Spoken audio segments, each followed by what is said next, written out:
Hey everybody, my name's Melissa, the Unlikely Hiker. I hope everyone is doing really good today. I was thinking about a few things the other day. I realized that there was at least 6 things I was doing before it seemed like it was a thing. That's what I'm going to talk about today. The first thing on this list is something that I absolutely have a love-hate relationship with, and that's a camp chair.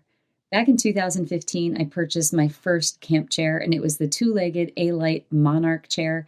I still have that chair. I still use that chair. It was a little bit heavier than the Helinox Chair Zero.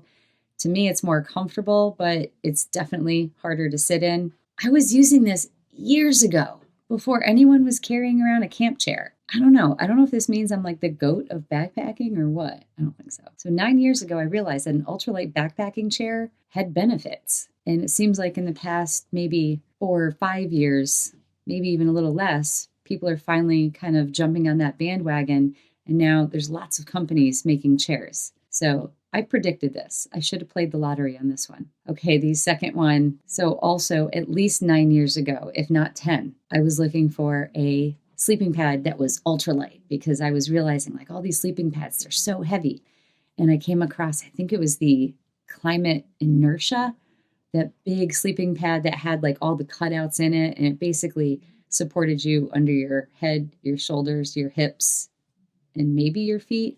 If I can find a picture of it, I'll throw it up there. I still have it somewhere. I just don't know where. And I think it came in at 9 ounces. But that long ago, I realized ultralight needed to be a thing. And now ultralight has been a thing for quite a while. But I realized it before YouTube, before researching videos and everything. So I don't know. I kind of figured that out early too. Another thing that is incredibly popular that people are jumping on board with constantly is the sun hoodie. About 10 years ago, I got my first sun hoodie. It was the Ex Officio Soul Cool Sun Hoodie. And it had like something in the fabric that supposedly helped keep you cool. I don't know if that was the case, but it did breathe pretty well. It kept the sun off me. And I found out really fast it was very comfortable to wear a long sleeve shirt in the hot weather. And people would question me all the time about it. And I'm like, no, I'm cooler. It takes the sweat, it moves it through.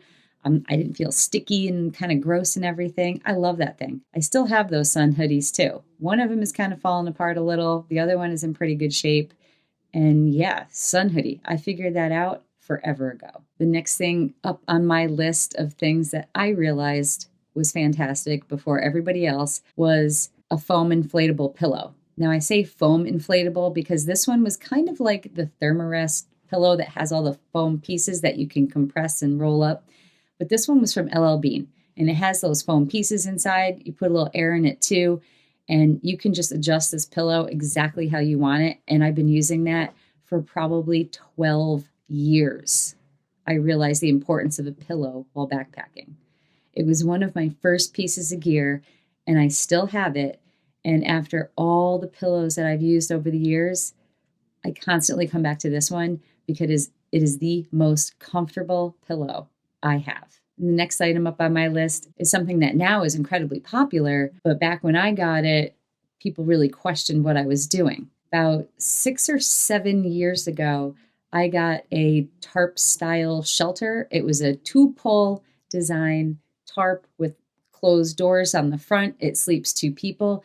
And that's actually what I used in the winter because I realized really quick that a tarp style shelter is lighter. You don't have to carry the poles, and I could set up right on the snow. And that allows me to dig a little hole and pee inside of the shelter and not have to leave. You do have to kind of build little walls around the outside of it, but man, that thing was fantastic. And at about 2 pounds, it was easy to put up and really lightweight. And that long ago, yeah, I realized the importance of that very quickly. And the last thing on my list of things that I figured out, it seems like before a lot of other people, is that those collapsible cups fit on cook pots as a lid. I discovered this at Walmart one day about a year, maybe 2 years ago. I bought one of these little red cups and I noticed immediately that it fits right on top of the pots. They sell pots at Walmart, but I noticed it also fit on my pot at home. I never really use it that way because I just prefer to have the lid. But yeah, I noticed that forever ago. And now people are talking about it. Forget it. They must have heard my thoughts and decided to copy me. I don't know. Anyway, that's what I have for you today. Sometimes it's funny how people kind of think of something and don't really think twice about it. And then all of a sudden it becomes a thing. And it's like, dude, I've been doing that forever, right? Whatever. These were some examples of that. I hope you found this video entertaining. If you did, hit that like button, subscribe to my channel if you're not. Thanks again for watching. Take care. We'll see you soon. Bye-bye.